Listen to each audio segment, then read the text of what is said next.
Welcome back to the Celtic Exchange Weekly and to a week where Celtic stand on the brink of yet another historic milestone with just 90 minutes separating us from a 9th domestic treble. It's a week that highlights just how dominant Celtic continue to be, and there's plenty to unpack as we build up to a massive end to the season. To help me do that, I'm joined here by Muff and by James. Muff, your opening comments ahead of Celtic's final game of the season. Hello Tino, hello James, hello listeners. It's just, what more can you say than what transpired on Saturday? Just, what you're thinking and what effectively was a dead rubber, but we've found a way to inject a bit of drama and a bit of romanticism into it as well. So, good old Celtic. They always keep me smiling. That's it. But now the focus turns to the one remaining game and its importance and how significant it is in modern Celtic history, how significant it is to the manager, given his record in the competition. I'm pretty sure Aberdeen are sick of the sight is at Hampden, so they'll have their own motivations, albeit that they don't seem to have their troubles to seek these days. Managing to lunch seats at your own. That was wild, stuff like that. It's just have you absolutely idiotic. Seen a picture, so we're talking about Jack McKenzie here, who was hit by a chair thrown by an Aberdeen fan. There's a real gash below his eye and one above it, 2 or 3, and that looks like that's going to be permanent damage. That is outrageous. Imagine. So, that sort of turmoil and unnecessary noise and circus just can't be doing them any good as a team in their preparation. So, for us, with the momentum that we are taking in, and for Aberdeen, the momentum that they're lacking, we can only hope it's all pointing to us getting the job done. Yeah, here's hoping. James, we'll get to James Forrest in just a moment, but that aside, it's been a long old season, various ups and downs, highs and lows, whatever you want to call it. 56 games in so far, but we're now on the brink of what would be the 121st trophy in Celtic history. What do you make of it all? It's phenomenal. I mean, it has been such a long season in terms of, when we got our noses in front in the league and never looked back, when we were, cantering through Europe and making progress there. There's been so much, getting the first trophy under our belt and then, driving forward, getting the league done, and now sitting on the precipice. I think this would take Rodgers ahead of Jock Stein, is that right? Is that the stat? It would certainly, not in terms of trophies overall, but he'd be the first Celtic manager to win 3 trebles. Yeah. So that in itself is incredible. Yeah. Well deserved. I think the whole squad has played its part, and you're seeing that over the last few weeks. I thought Aberdeen in particular during the week there, I thought the squad was fantastic, The real energy, the likes of Yang and James, showing why they're vital parts of it. I was texting the chat that night. It was like I was prepared to maybe see James head off to pastures new in the summer, or certainly play less and less and less, but he's just looking fitter and fitter. Yeah, he's looking great. Okay, well, let's get to the man himself. We'll cover a wee bit more. We won't dwell on St Mirren, but we'll look at maybe those who have played themselves in and maybe played themselves out of the final. We'll get to that just shortly. But let's talk about the shot heard round the world. So everyone knows by now, but 94th minute, Celtic Park, James Forrest ensures that he's now scored for Celtic in 16 straight seasons since that goal-scoring debut against Motherwell back on the 1st of May 2010. What a moment for James Forrest. What a moment for everybody concerned with Celtic. Yeah, and painfully, was it a communion? Oh, man. I was at a communion. But however... You, being James Forrest's biggest fan of all time. I would think I would be, if there was a fan club, I'd be a fully paid up member and potentially on the committee to some degree, but whether I'm there or not doesn't make it any less significant. Was at a communion and had pretty much written off the game just due to the logistics of me getting to the communion, etc. I had assumed I had a check at the score and had assumed the game was finished. Didn't quite get into the hall in time to see it, and my oldest son, came running up, arms aloft, just shouting Jamesy. He looked at the goal on the phone, but the sheer noise of the fans hadn't came through. So with a few halves in me, and the Saturday night I went home and watched it, and I was kind of tearing up watching it. It was just absolutely fantastic and delighted for him, and also quite funny. You can see how uncomfortable it makes him being, even when he was coming out with the trophy, you can see he's just like, please God, get away from me, just stop this. The more uncomfy is, the more the fans love it. Aye. And you can see, I thought it was really interesting in the celebration. Johnson runs over to celebrate with him, but then kind of like pushes him away. There's that Give me sort space. of understanding for the teammates that they want to leave him so that he can soak it up. But you just see the absolute delight, not only in the teammates' faces but in the fans' faces as well. It meant that wee extra something, and I think it's really something quite special when you feel that of 60,000 people. It meant something to each and every single person in that stadium, and the noise that reverberated around Parkers will be remembered for a long, long time. Do you know, it was a roar as loud as anything I've heard at Celtic Park. I always refer back to the Massimo Donati goal against, was it Shakhtar Donetsk? Aye. Aidan McGarry cut it back. It was kind of sclaff, but what a moment. I was there for that one. Yeah, as was I. And it resonates, you know, in a similar way. Just the one thing, the roar that went up was incredible, but it just stayed up. It just seemed to hang around for what felt like 3, 4, 5 minutes. Whilst on that, sorry to hijack your show here, Tino. That could be something we could put out there. What?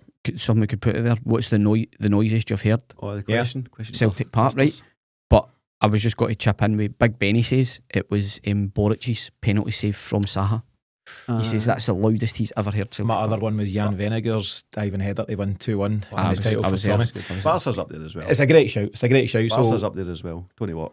Yeah, of course. Anyone tuning in, let us know on the socials. We'll put this out and you can let us know what's been your biggest moment. But certainly Saturday was up there. I had a bit of runabout myself. I had a game in the morning. We're involved with an amateur team, so we were rushing about 11 o'clock kick-off over on Coatbridge. You're duking about to get back to Celtic Park. I got into my seat just as the triple sub was made that James Forrest came on. I thought, we're cooking my gas. We'll be 3-4-1 here and all of that stuff. It was a pretty turgid second half. It wasn't great, you know. Celtic just looked a bit flat. There was some dodgy refereeing stuff going on, really poor refereeing, but by the by, we'll not. Who was it? Dickinson. Was it? And a dead rubber, to not even be able to just let it go, and a dead rubber at the last game of the season. St Mirren were playing all the tricks and getting away with it, and St Mirren are right to do that. It's up to the ref to deal with it. Anyway, certainly not a Bobby Dazzler. Did a sub going off, and he went down with cramp on the way to the touchline. Oh, all the tricks. However, as he ticked towards the 88th, 89th minute, Dickinson's like, James Forrest doing his thing. He was trying various ways. He had a left foot shot just over the bar. You know, you could feel it, and it just wasn't going to happen. If we just had to sell maybe the cup final next week. And then for him to do that, I'll tell you something, I was screaming at Alistair Johnson to shoot. Get a hit. He's got the savvy to just put it wide. If you watch it, I think it was in the Sports Scene highlights, they highlighted how James Forrest actually bent his run and curved away to make the space for the pass. It was really clever. It doesn't happen by chance. And he said that maybe the goalie could do better. Who knows? I think he's cut across it because there's somebody on the line. There's a defender. If he aims for the back post, there's a defender on the line to kick it off. I think he's just kind of sliced it, and I'm giving him the credit for it. 100%. As you rightfully say, Alistair Johnson, Johnny Kenny, those that were closest, Greg Taylor, they gave him his moment. You can see in the screen in front of you just now the picture of him wheeling away. He's holding the badge, kissing the badge, but they allow him to have his moment with the fans. And James A. Forrest being James A. Forrest, he doesn't stay in that moment too much. He's keen to get back to the safety and numbers, if you like. Yep. But for a split second, he knows what he's done. James, it's an incredible moment. Okay, it's one of those you'll just remember for years to come. There's very few people in Celtic folklore will have had a cheer like that for the individual, not for the result, not for the game, not for the team, for the individual, because that was all about him getting that goal this season. You know, the equaliser, great, but it didn't mean anything in the grand scheme of things. It was all about Jamesy, and it's just a Parkhead fairy tale, isn't it? Yeah, beating St Mirren 1 each thanks to a James Forrest goal. Great stuff. James Forrest himself, we all kind of know these stats verbatim by now, but over 100 goals for Celtic, 100 assists, our most decorated player, 26 trophies, a rare one-club player in this modern era. James, you might have seen the picture of him with Bobby Lennox. Bobby Lennox is presenting him with a trophy. Nice. And that in itself was a really special moment, wasn't it? Aye, just game recognises game kind of thing. Just a really nice touch and handing that accolade over. The most won trophies. So yeah, brilliant. Miff, he's got 1 year left on his Celtic career at this moment in time. We were chatting before going live here about just how lean he's looking, how sharp, how fit. Does he have more than 1 year left at Celtic? I would like to think so, and ultimately you do need the standard bearers in the squad. We spoke about this with past couple of weeks, guys like Ralston, obviously Callum McGregor. You would assume someone like McCowan, who's been brought in, can offer that in time as well, albeit he's, a wee bit older, but guys like Forrest that have come through the academy, I think it's really, really important that there's still those guys in the squad, even more so when they have achieved what he has achieved, when they've produced the numbers that he's produced. It's all about standards, and someone like Rodgers will love a guy like Forrest. I think everybody that's managed him has loved him, bar maybe Ronnie, because he wasn't always very available for Ronnie.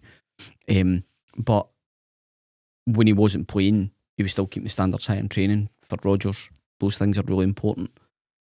How many wingers has he seen off so far? You know, I think if someone's still contributing, if someone's still looking a threat, anytime he's on the pitch, he is looking a threat. He looks like he's got to either create something or score. Mm-hmm. So whilst that's still the case, I mean, you only need to look how long it took Yank to settle. I think we're now starting to see that he could be a serious player for us next season. But with somebody there like Jamesy, who, even if it is more than a mentorship role than it is minutes on the pitch, I still think he's got plenty to offer within that squad.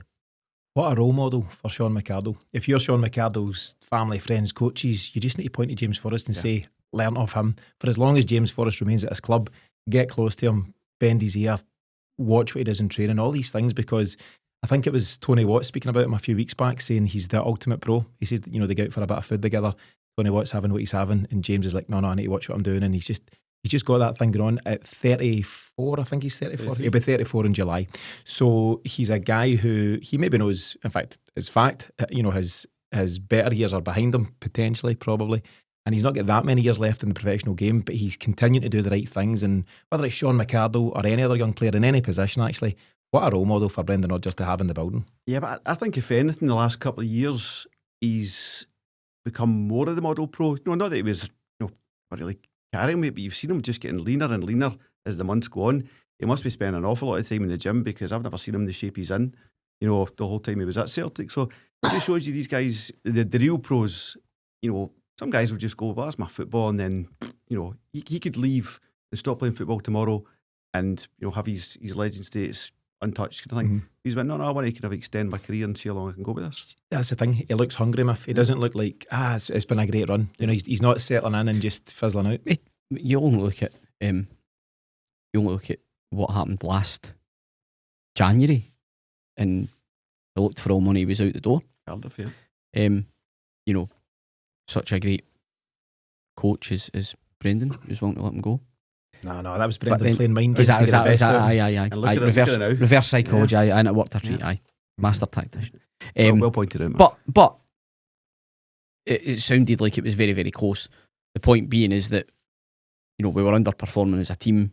Jamesy gave us that wee spark, and he's never really looked back since then. And I still go back, the worst season in living memory for us being the capitulation in the COVID season. He was the man that was unavailable for the vast majority of it, and I think he was a huge miss, because he'd been such a massive part of the 3 seasons prior that we really missed him. Yeah, there's no doubt. As I mentioned there, he'll be 34 in July, and I was just looking around this. I just caught an article by chance about Luka Modric earlier on. Luka Modric is 39. It looks like Xavi Alonso's going to become the Real Madrid manager, and he'll then coach a guy that he used to play alongside and all that stuff. But 39, Luka Modric. Pepe is 42, playing for Porto. Ronaldo, you know, quite the athlete. He's 40, playing for Al Nassr over in Saudi. And James Milner is 39. Does James Forrest at 33, 34 have a few years left in the tank? I think he does. I mean, I don't know. He's probably got a few years at us, 2 to 3 years at us, in terms of backup, and then a bit more kind of like ambassador kind of type role. But I think he can then go and offer another team all of his talent, all of his experience for years beyond that, because like I said earlier on, he's fitter now than he's ever been at Celtic. I think he's in 1 year, fan. Is he not? United. I think might go and play for Brunei. If he's still there. I think Brunei would try to get him much earlier, you know. Yeah. We'll see, but he's clearly looking as sharp as he has done in some time. The question is James Forrest here for 10 in a row? I would love it if he was, I'd love it if he was. That's for you ultra optimists to discuss. I'm always just paranoid about the next game. I've not get this season finished yet. I'll be worrying about that. I would love to think so, and I'd love to think that, you know, it would appear that he is on a pathway to extend his career beyond his current Celtic contract, and I would like to think that some of those years at the very least would still be with Celtic. Yeah, but a phenomenal weekend for James Forrest, and congratulations to him on his latest achievement. More potentially still to come this season. Brendan Rodgers, he picked up the Football Writers Manager of the Year over the weekend, and he could become the first Celtic manager, as mentioned, to win 3 trebles if we're successful at Hampden on Saturday. But will he extend his spell, James, as Celtic manager beyond the end of next season? I'll give you some quotes in a minute, but your initial thoughts? I never thought so when he came back. I thought he would do his 3 years and go. And I thought he would do his 3 years. I didn't think he would go before that. But now we're coming into his 3rd year. I mean, as a project, I think Celtic has changed under Rodgers in terms of getting a bit more ambitious, getting a bit more professional. I think there's an awful lot of work still to be done.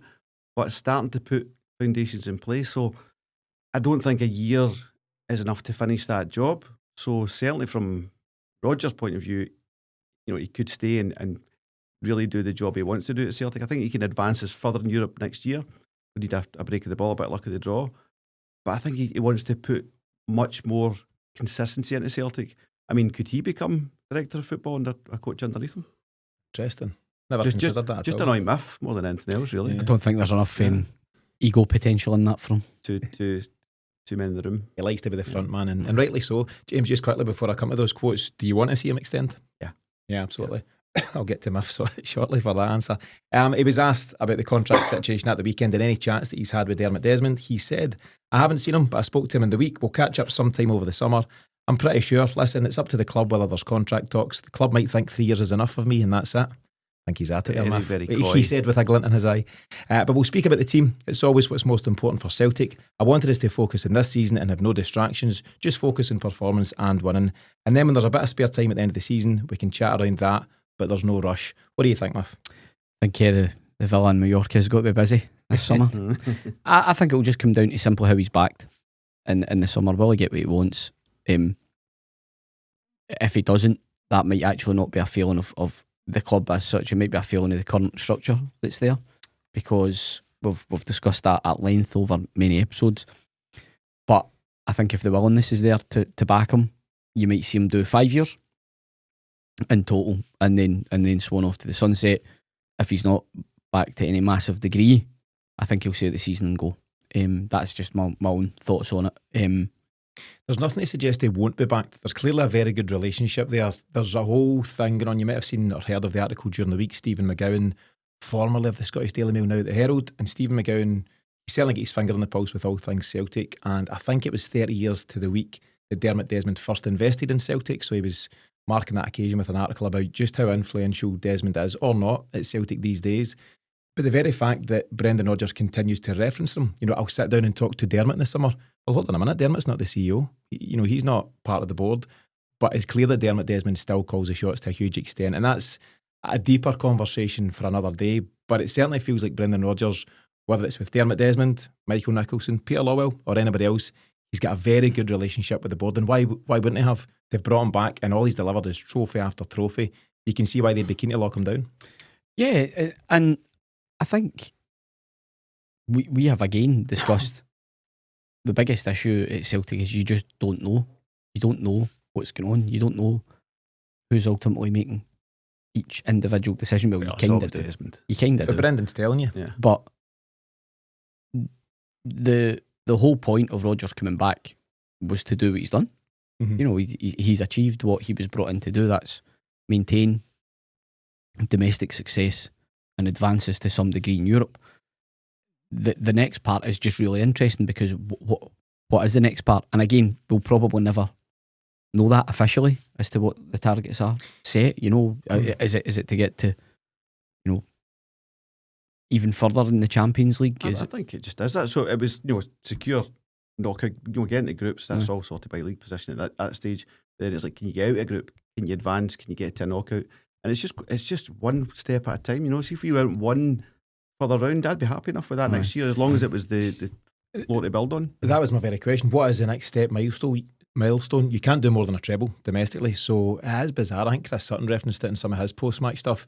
The benchmark for Celtic now is win the treble. Rangers are streets, miles, whatever, planets behind that at this moment in time, but we're targeting trebles every single season. That must bizarrely now be the goal at the start of the season. But aside from the domestic stuff, is it just one more step forward in Europe? If you look at, Ajax to a lesser degree, but Porto, Bruges, all these kind of like lesser light teams in the grand scheme of things, but always in the Champions League and always perform in the Champions League. It's to be at least one of those teams that you're always there or thereabouts in the Champions League, and people are feared to get drawn against you. Well, we've been in it now the last 3 seasons, haven't we? This season, last season, and then Ancha this season in it. So all going well. We've now got Thanks a qualifying. to our friends in the COVID, the coefficient friends. The coefficient lads. But we've got a qualifier to play this time around. I can never get my head around this. You'll have seen folks on Twitter saying, if such and such wins a league. Aye. Sparta Prague. And I can't get my head around it. I kind of like to just wait to see what happens. But there are some guys who are pretty clear up. Hamish is good for this, actually. Hamish on the Celtic AM channel. He's always got the permutations. If they beat them, then this means that, and seeded and unseeded. But at the end of the day, we need to play this playoff, and that will see us hopefully get there for a 4th consecutive season. But as James says, Miff, it's one thing being there, and that's great. But beyond being there, you've got to then compete there, and then you've got to progress. And we've seen that we're somewhere between competing and progression at this moment in time. And that requires investment. Yeah. And nobody knows that better than Brendan Rodgers. And I go back to, it was a source of bemusement to all of us that we've had a couple of January windows that we've had, because you say, well, why is Rodgers back and why is he accepting that? But that makes me believe there is a kind of guarantee of an ongoing plan where the investment will come. You only have to look back to the summer window and the players that were brought in then. In theory, Trusty was a good signing. He's maybe not worked out as we would have hoped, but it was a signal that Rodgers was getting what he wanted. Engels being another as well, Ida being another. So you look at those things and you go, right, well, the foundations are sort of there, but we probably need a couple more players that are just going to take us to that different level in certain positions. I think nobody's more aware of that than the manager. So we all now get to sit and watch what happens next. Yeah. Some of the names we've been linked with have been fairly wild. What you tend to find happens is we get linked with sort of championship players and English-based players to start with, which always seems to be agent-driven. Who we actually bring in tends to be a wee bit further afield. It's exactly it. See all the names that Celtic always get linked with, season on season. We never sign these guys. Yeah. Who knew that Nicholas Kuhn was on the radar? Who knew that the Japanese lads were on the radar? Adam Ida even, and various other news. Arne Engels. You never heard about Arne Engels till he signed, or a couple of days before he signed. So I would take all of those ones with a pinch of salt. But Mav's right in that the proof will be in the pudding. I don't buy into this theory that, well, if Rodgers is leaving in a year, then you can't back him. You've got to back him. No, you've got to trust his judgment and trust the fact that he'll bring in good players, and if he moves on, you're still left with good players in the building. Yeah. Bring in good players. That's the simple mantra. Bring in good players, and then as Rodgers showed with the players he inherited twice from Ange and from Rodgers, or ones that he'd already had when he was here. Good coach, good manager will do that. I do remember we had an episode at some point last season. It must have been post-January window, and it was, I don't know if it was the heading of the title or just a discussion point, but it was, is this what Brendan Rodgers came back for? To be given such a poor summer window on arrival, and then what felt like an uninspiring January in the shape of a Nicholas Kuhn and an Adam Ida, who have both gone on to be very effective for Celtic, but at the time it felt so underwhelming. I don't think those two were being picked out as being problems. It was who was making the decisions first and foremost, but also where's the rest of them, because there was so much needed, because we were still making up for the summer window of that season. Marco Tallio's coming back. Apparently he's scoring goals in Australia, we'll see. Yes. But just in terms of where we were at, so last summer, you're right, Brendan Rodgers asked for that backing and he got it. I think we spent around about 34 million on Engels, Ida, Jota and Trusty during last season alone. Should we be spending the same or even more to help Rodgers improve the team once again this summer? 100%. And I think that's a bit of why we're getting quiet January windows. Rodgers is kind of saying, give me quality or give me nothing. There's no point in just filling the squad. I'd rather sit and wait, which is tough for fans, because we've got a gap there, we'd rather fill it. And we showed how stretched we've been at points in this kind of run-in.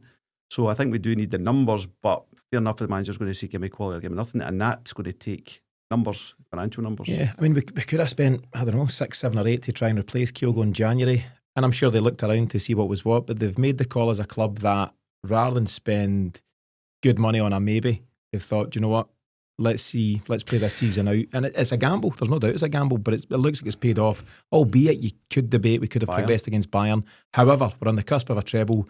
and you've still got that money that you may have spent in January to throw at your summer plans. Winning the league, but it doesn't make the way that the situation panned out with Kyogo and the lack of backup right.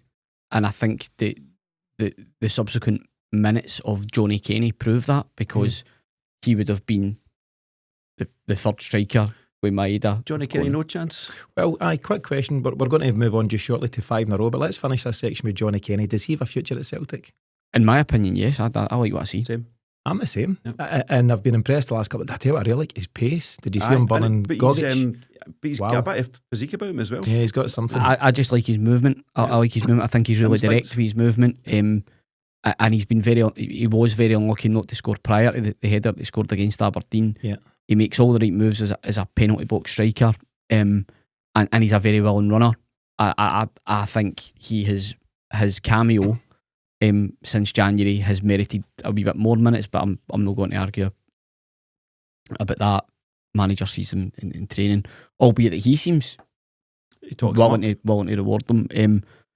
I like what I see. I think he's got a wee chance, but I think because of his experiences with Shamrock and the fact that he's played in the Conference League, scored goals, would he be willing to sit and be third striker at Celtic? I think he wants to play regular football. I don't know. I think it's a good place for him to learn. We'll see. I think there's a chance that he makes this cup final squad next week, and that would be huge for him. Imagine Johnny Kenny coming off the bench and scoring at Hampden in a cup final for Celtic. We've talked about the Fairytale moment with James Forrest for a young Irish striker, and I think he plays like a real traditional number 9. What a buzz that could be. That's the thing. He's far too young not to take the gamble. You know, he's got plenty of football ahead of him. If he was 25, 6, 7, Give maybe. yourself What did you say? 22, 23, 22. Something like that. Give yourself a couple. Checked, really. Give yourself a couple of years, having a right good go at becoming, moving from Celtic's third choice to second choice, and then who knows, Yeah, Bridle's written him off. I know. We'll maybe revisit. I don't know if Bridle's changed Bridle. his mind, but Bridle we'll see. was I tell you what, in the meantime, let's move forward to this week's 5 in a row. People will know the drill by now. No. 5 quick fire questions about Celtic. We'll Been reveal killing the us, answers at the end of the show. Miff, you've been a wee bit sketchy in terms of your form at this. You've been editing out the questions you've asked us in the studio and giving different questions when you put an episode out. Okay, you ready to go? 5 quick fire questions, starting with question number 1. Saturday's one each draw with St Mirren was the 5th draw of our 38-game league campaign. Can you name the other 4? A point for each. They're fairly notable. Certainly the first and last one, maybe less so the in-betweens. But we drew 1 each with St Mirren at the weekend. 5th draw of the campaign. What were the other 4? Question number 2. Our goal on Saturday ensured we beat the league goal scored by the Lisbon Lions in the 66-67 season by just 1 goal. So how many league goals in total did we score this season? So how many league goals did Celtic score this season? I think I've got the total. Number 3. Celtic opened the league campaign with a 4-0 win over Kilmarnock, but can you name the missing player from the starting 11? Kasper Schmeichel, back 4, Johnson, CCV, Scales and Taylor, midfield 3, McGregor, Hatate and who? Forrest, Kuhn and Kyogo up front. Who's the missing player in the lineup? Number 4, Luke McCowan has made 40 appearances in his debut season for Celtic. He's got 9 assists, but how many goals does he have?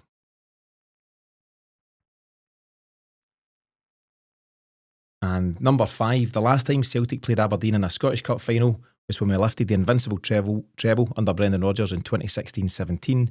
Johnny Hayes opened the scoring for Aberdeen that day in the 9th minute, and we know that Tom Rogic scored that late winner, but who scored Celtic's equaliser on the day? So 2-1 via Aberdeen, 2017 Cup final. Who scored Celtic's equaliser on the day? As always, answers to all 5 questions will be revealed at the end of the show. Miff, Saturday's game against St Mirren looks likely, very likely, to be the last time that Greg Taylor will play at Celtic Park, at least as a Celtic player. He posted a picture of himself lifting the trophy on Instagram with the caption, "Lived it and loved it." You're down with the kids. What does that message mean? I think it means that he loved it. No, I don't know. There still doesn't seem to be any definitive news coming out of that. You would assume that's a goodbye message. Yeah. I think when he brings away now, before the game starts, that's him trying to leverage the contract talks again. I think if there was anything in the positive, that would have been done by now. They would have announced that prior.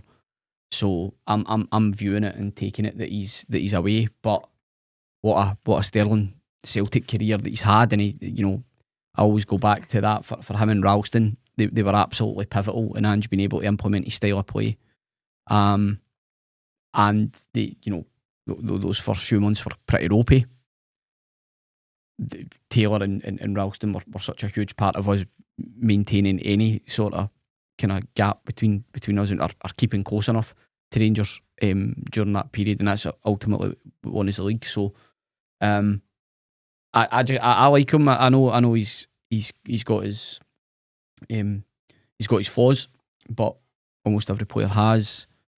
There is this sort of mythical standard of being Celtic class, but for me, I just think he's a class player to be able to drop into midfield the way that he does and go on the ball. And I know sometimes when he's one-on-one defending at the highest level, he maybe gets caught short a wee bit, but I don't think that's any slight on him. I don't think it's any slight on him. I think shouldn't be good at one-on-ones. No, I'm saying at that level, I think he's shown that he's more than good enough for us playing, within the SPL, and also as a good squad player to have. He's experienced, and I still think he's got that scope to maybe still get a wee bit better.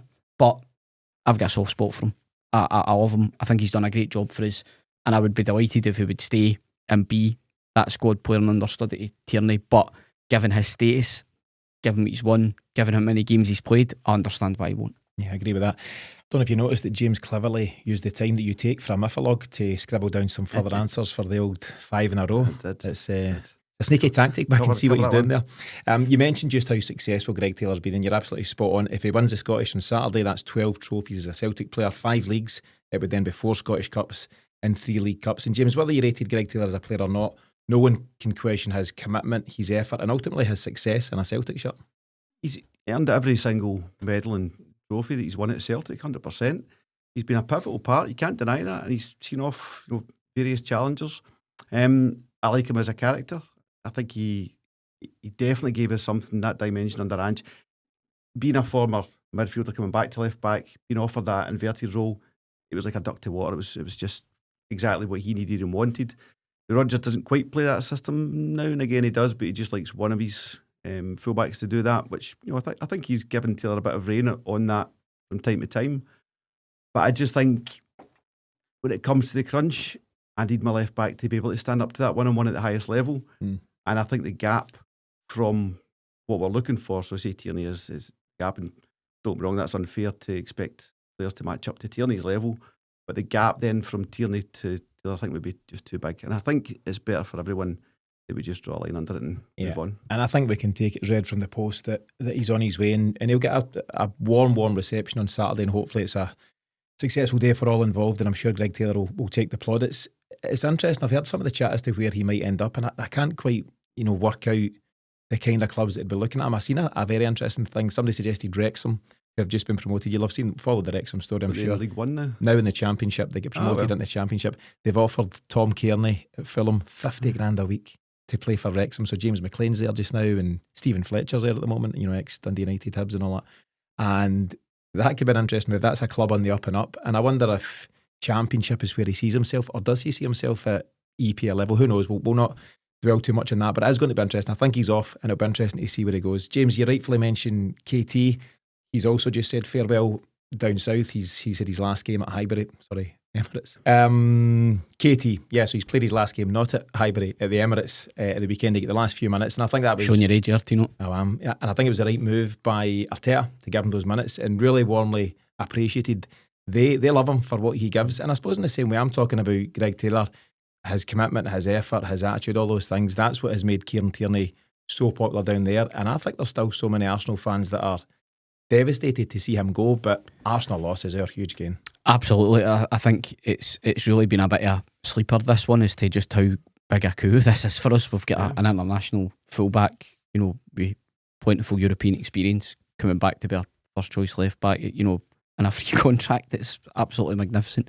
I think with Kieran Tierney, actually probably quite similar how he's been treated by Arteta as Taylor has been Rodgers, where it's maybe just not quite fitting into a system, but is remembered very warmly by the fans because of how he played prior to Arsenal turning that corner with Arteta. He was very much a driving force in their team. So it really is some boost for us to know that he's coming back. I just hope he can stay fit for the season and see where that takes us, because we already know how he fits and plays in a Brendan Rodgers system. Yeah. It's an incredible piece of business by the club, and there's no doubt they've tugged at the heartstrings. That will have been the move. I wonder, did Celtic reach out to KT, or did he put the word out through his agent? Maybe you can find out through your Motherwell links. I believe it was a text. A message through Reddit. Rogers text. Simple as that. It is deadly, absolutely deadly. And Big Casper was, paddleboarding.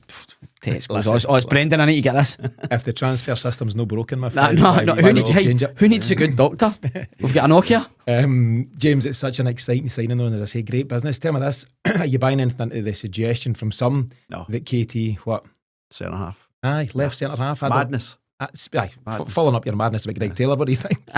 I'm only one in per episode. Yeah, but I'm not buying that, are you? The quality that Tierney has as a left back in a Rodgers setup that we know works so well. Yeah. What you're basically doing is saying we can't fix the left centre half problem. He can play left centre half, so we'll fix that problem. And then we've still got a left back problem. Exactly. So no. Square pegs for square holes, please. Yeah. Okay. If you taking anything from that, or is it a left back all day long for KT? Left back. Aye, got to be. Yeah, really exciting though. I mean, it's just a matter of time now before we see him paraded in the new home shirt, or the third kit as you try to get you in the veins to buy it. But can't wait to see him coming back.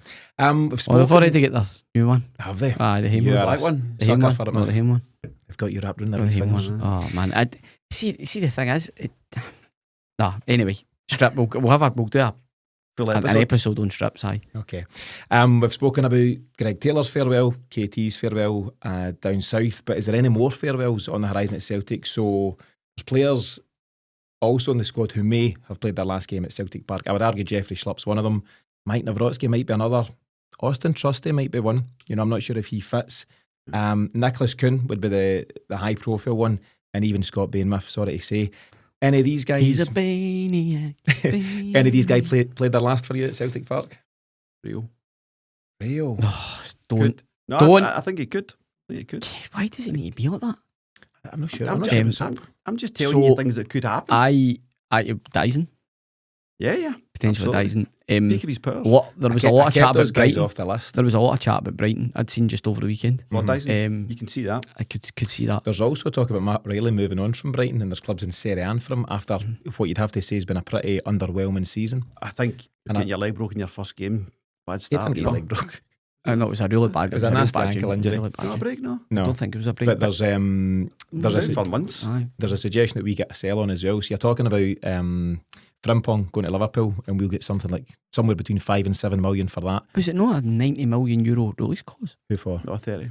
30? I thought I heard 90. Frimpong? Aye, I thought I heard 90. I tell you something, we're coming out with the nonsense tonight. I was very drunk all weekend.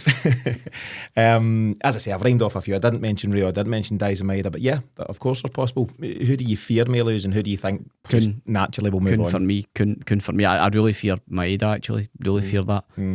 Rio's injury might stop that. Yeah. I think might stop nobody's that. going to sign a guy that's not I think that might stop that till at least January. But I fear Dyson, I fear Kuhn. Alistair Johnson's a worry. Is he?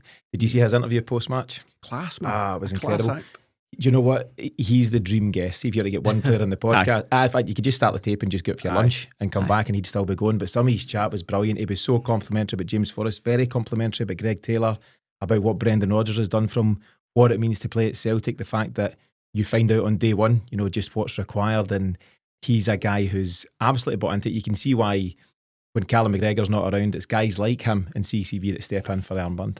I think you can always remember his incredulous reaction to the booing of the Ross County home victory. We won 1-0. We won. We won. What the? But part of that sort of journey, if you want to call it that, and becoming a Celtic player. But who's the guy that's in the middle of the park trying to get a goal? Who's the guy that sets up James Forrest? It's Alistair Johnson. So if you look at that as an evolution from, bafflement at being booed for a 1-0 victory at home to Ross County when things weren't going that well to, understanding the moment, driving the team forward, mentioning what Rodgers has done for him. He's played under two different managers, two different styles. But one thing's for sure, that signing of Johnson as a replacement for Juranovic is the very epitome of what we want our model to look like. Yeah. That we had a brilliant player, did have his moments, Juranovic, we all know that, but over the piece, I liked him. More positive than negative for me. and then to replace him with somebody like Johnson, who's just went and kicked on and played at a higher level. That's what we want to see. You'd have to say there's been a couple of perfect examples about how Celtic want to purchase, and the goalkeeping situation, they've absolutely nailed it this summer, or the summer past there, in terms of getting Schmeichel in and the understudy and Sinisalo, who looks like he will go on to be Celtic's number one. You lose Juranovic, you're gutted, but before you get time to even think about it, this guy Johnson signs from the MLS and he's been incredible for Celtic. I thought it was interesting getting back to that interview. So it was Chris Sutton, Stan Petrov, Martin O'Neill and Ailey Barber on Sky Sports, and it was good. It was, it was obviously good-natured, feel good after the win there, lifting the trophy. But he was asked by Martin O'Neill, I think, about how he has to change his game, whether it's Nicholas Kuhn up front ahead of him or James Forrest. And he agreed. He said, you do different things. He does this underlapping thing with Nicholas Kuhn, and it's been so effective. And actually, at least for the first half of the campaign, the two of them were incredible, and they had such a partnership. And that'll be a loss to Alistair Johnson as much as anything if Nicholas Kuhn moves on. But it's interesting that he knows that James Forrest is a more traditional winger and he has to change up his runs accordingly. He's just a clever player, and I think Celtic have got a real find there over the last couple of seasons. That's why he's a worry, because he's got the lot. Because he can do all that stuff. And I'd say Celtic, both and Jan Rodgers, developed that side of his game, because he always had the defensive side nailed down. But having that freedom to go across the halfway line and be a bit of a linchpin starting attacks and working out how your wingers were. And there's a lot of stuff inside as well, and finds himself, in the box, in the 6-yard box time to time. But I think as a battler, as a defender, that's what he's just great. He loves a kicking match, But there's a thing Alistair Johnson does I absolutely love when he does get played in, usually from that underlap by Nicholas Kuhn. Kuhn loves that outside his boot pass. Yeah. It goes into Johnson's path and he doesn't look up. He just smashes it into an area. The whole cliche, the goals don't move. He knows that, and he just puts it in an area to be attacked. And Celtic gets so many goals from the Kuhn to Johnson to across the face, a goal move. I also like his almost inside right pass round the left-sided centre half. Kuhn's? No, Johnson's. Yeah. Just that he's Kilgo was there. He always used to look for Kilgo. The corridor of uncertainty he puts it in. But yeah, just a cracking player, and probably the type. There's always one that stays, always one that you sign up. I'd hope. I think he would be a good one. Just he's still enjoying it. He's just got that type of personality. I've mentioned various names there. As I say, some were on my list, some weren't. Johnson wasn't, but it's all possible, and that's a challenge for Celtic. Yes, do you back the manager to the tune of 30 million again? We hope so. But the other side of that coin is, can you keep some of the key players that are here at the moment? And that's going to be what's most interesting. Do we have a problem this with summer? Returnees? Palmer's not going to sign. Is Haksabanovic gone? Aye, he's off, gone. He's okay. What do you mean a problem though? Guys hanging around? Loans that haven't worked out, they're not going to get a permanent move. Kwon, Tillio. I think Welsh is until January anyway. Is he? No, I'm not sure so. of that. Yeah, I'm pretty sure. Anyway, you'll have guys coming back that aren't. I think these guys all move on. I'm not sure if any of the loanees did Kwon play much for? Was it Hibs? He injured, didn't he? I'm not sure. Did he? Yeah. I don't see any of these having a future at Celtic. Maybe Tillio, who seems to have rediscovered his confidence. I've read some quotes from him today. He's scoring goals, feeling better, feeling strong. Who knows? The guy's got talent, but whether he can apply it at Celtic remains to be seen. You mentioned Ange very briefly. Will he win the Europa League on Wednesday night? Yes. Yeah. Yes. And purely on the basis that he's playing Man United. and then tell me to stick up their jumper. Aye. Also on the basis, you seen that interview now doing the rounds. It's the whole thing about, now you say you always win a trophy in your second year. He's like, it's not speculate. I always win a trophy in my second year. And everyone's got that in their bookmarks to say, aye, well, there you go, or there you didn't, kind of thing. I'd love to see him win it. I can't believe there's some fans who are doing the whole, who cares, he's not at Celtic anymore. I think that's poor. The joy he gave us, man. For the guy that had 2 brilliant seasons and won 5 trophies out of 6 and played some of the best football we've seen in modern times. I love him. and he did it when we really needed it, after COVID and all that. Wish him all the best. I miss him so much. Well, you can cheer him on Wednesday night in the Europa League. Let's look on briefly. We'll be doing a full match preview ahead of the cup final later on this week. But in the meantime, as we know, Celtic are targeting a treble, and also what would be our 43rd Scottish Cup success if we beat Aberdeen at Hampden on Saturday. It'd also be the 3rd Scottish Cup in a row. I was looking back to see how many times teams had won 4 in a row, and it's only us from the quadruple treble. Winning 4 Scottish Cups in a row is very uncommon, but Celtic are certainly on track to lift a 3rd. James, how much are you looking forward to this one? Scottish Cup final day is always special, isn't it? Always, especially when you've got 2 trophies in the bag. It's huge. It's going to be a nice sunny day. It's just been a buzz of a season, so what better way to finish off than that? Aberdeen, very in and out and all that stuff, but this is their chance to have a go. Crystal You know, Palace showed that teams Well, can on occasion. It can happen. Man City were just so flat. So we're not going to be like that, are we? You know, 90 minutes, who knows? If you have any concerns at all about Aberdeen, we've certainly, since listen, the 2-each draw with them, we've come to life. But it shows if we don't turn up and treat them with respect and have our game plan ready, which we will. No, but my point being that if we don't do that, then yes, there's every chance. And also, the enormity of what we're on the cusp of achieving can do funny things to the players. There are some in there that have already achieved this, of course. Yeah. But you need to understand, it's never just as simple as just you turn up and you win. We need to earn it. I always err on the side of caution, as you know. But for reasons I've already stated around, for as much as Celtic are brimming with confidence and full of that positive momentum getting into the game, Aberdeen are absolute polar opposite. They're scudding their own players with seats, So the nature of these things is very often it's the team in the ascendancy that kick on in this scenario. I'm just conscious of the fact that we've already played them and absolutely annihilated them at Hampden. I don't think it'll be like that. I think Aberdeen will be. I don't think they're going to come and try to go toe to toe. I think they're going to absorb a bit more, and as a result, the game will be less open. They'll look to hit us in the counter, and will probably require a bit of patience. That's my feeling on how the game's going to go. You're painting memories of John Joel Perry Doumbé 1-0 Dunfermline finals to me. I'm looking I'll for take it. Free flowing Celtic. I'll take it. You're I'll giving me take that. it. As long as we get a trophy at the end, I'll take it. Yeah. James, do you think there'll be any bad blood following Papagay's challenge on Rio Hatai? Do you think that'll add an extra spice to the occasion? So see, but we're not supposed to really get into discussing that challenge.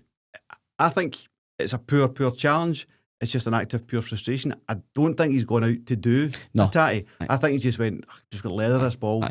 And you have to say, Hatati's done the right thing as a player to stay in the challenge, but it's probably the one and only time you can say, do you know what? I'm going to step out of that one. Had the whistle gone when he's made the challenge? I don't know. Yeah. I'll tell you who isn't happy. BR. Oh, aye. He was Oh, physical. aye. Brendan He's was, taking names, aye. and then also Fourth he was official. the fourth official wouldn't move because did you see him trying to get him He to was move? at it the whole game. Did you see him try to get him to move out the way though when Rio was coming off the park? Rodgers was absolutely, he's like, move! Going like absolutely mental with him. And It's another Irish to accent. basically create the space for Hatate to come back off the park. Yeah. Because I think Rodgers obviously he'd seen it and then he'd seen Hatate down, he'd seen the knee and he knew straight away he's like, I've not got him for a cup final. So he was absolutely scabbing. Yeah, he was fuming. What do you make of the debate that people say that Hatate shouldn't have been on the park in the first place? You've got to play Sunday. Do you know what I mean? Like, so people are saying, well, why did you bring him I on always at all? find that a wild hindsight the cotton wool review. stuff. But then he goes, it's not in training. Does he not train till There has to be 11 men on the park, and also there has to be a structure or a spine that are regular first team players. So I don't get to it. These things happen because they happen. You've also got to keep guys ticking along. You can't just say, right, you do nothing for 2 weeks, we'll see you in the cup final. You need It's to keep really guys unfortunate. It's really unlucky, especially when I'd say the last quarter of the season. I think Hattate's been particularly good. He'd come to life again, and frustratingly for him, he'd played in all 55 of Celtic's games right up to that, and he now misses 56, which is Trophy Day, and 57 Scottish Cup final. Sore for Rio, but it's the way things can go, Miff. It's how football is. 50-50 split, James, at Hampden in terms of the fans. I think it's 50-50, isn't it? It is. Aberdeen have certainly sold out a huge allocation. Have they sold us out? They've sold their allocation, yeah. Oh, well, fair enough. And there's this ongoing thing about whether they should or shouldn't. They didn't bring a lot of fans for the semi. I've got to say, I think any team that reaches a final should be given the opportunity to sell their allocation. I really do, but I understand absolutely the frustration of Celtic fans who always turn out in their tens of thousands, and there's many of them missing out on Saturday. But in terms of the atmosphere, James, it should make for a cracker. Yeah, and there are vociferous supporters. A guy who used to work with Sean Leaper, Aberdeen Daft. So he'll be there. I really hope he's there anyway. Stuart Leaper? Oh. William Leaper, maybe. No. Okay. Aye. One try to just draw in that Gen Z Try crowd. to get the young team involved there, if it's no word for us. Don't worry, I can cut it out. So he'll be there, and Aberdeen Daft, as most people who follow Aberdeen are big fans, Aye. So, good. I mean, I could debate it myself on the, should they get tickets to the road? Doesn't matter, they've got them, so what's the point in debating that? let's enjoy it in the day. Why do a podcast? Aye, shut the podcast down. Shut all the podcast down. You know, but it's done. It's less than a week, so let's go and enjoy it. As I say, it should make for a good atmosphere, and I'm all for that. But in terms of Celtic and what they do, you're right. It's really down to what Celtic do. The cliche is that the only team that can stop Celtic winning the cup is Celtic. Is there any final calls to be made? The Rio Hatate thing has obviously forced the manager's hand. I would have said Paulo Bernardo was in the driving seat, but not great at the weekend. But also, I thought Luke McCowan was poor when he came on. I thought he had some really sleepy moments, and I don't know. It's a toss of the coin over which of those two players play. And that aside, is there any other debates as to who's involved? I think McArdle's created a big impression. Yeah, I was sorry to see him not make the weekend squad, but I can understand why. You've got to reward your senior pros with trophy day. But I'd hope that he can make his way into the cup final squad. Yeah, potentially. Johnny Kenny. It would be Bernardo for me. Personally. I think he'd almost likely start, I would assume. I think the Jota injuries pretty much confirmed that. Does Jamesy start over Nicholas Kuhn? No. Don't think so, no. Don't think so. Kuhn's done a bit of damage against Aberdeen this year. So, I don't think there'll be any massive surprises, I wouldn't imagine. You think Scale starts? Yes. Yeah, I think the back four takes care of itself. As I say, we'll get into more detail, but it's Michael, isn't it? It's Michael over Sinisalo. It's Johnson, CCV, Scales and Taylor. It's Kalmack, Engels and one other, Bernardo or Luke McCowan. And it's Dyson, Adam Ida, and probably Nicholas Kuhn, but I wouldn't be surprised if Jamesy every time he's played in the last few games he's just gone hell for leather. I think Aberdeen's left back on toast last week. I think they might keep that for the second half. I think that's what they'll do. It's going to be interesting. I tell you what, we'll debate the lineup and the squad options, McArdle's, Johnny Kenny's and others later in the week. But just in brief now, your scoreline predictions and why. Early. I know. Right in. What is this? Monday? 2-0 Celtic. John Joe Perry Doumbé and somebody else. You're Dublin. Yeah, yourself, Scott being double. What a way to go out. Both headers. There's a fairy tale about this club. 3-1. 3-1 Celtic. I think it will be that myth kind of like tight first half hour.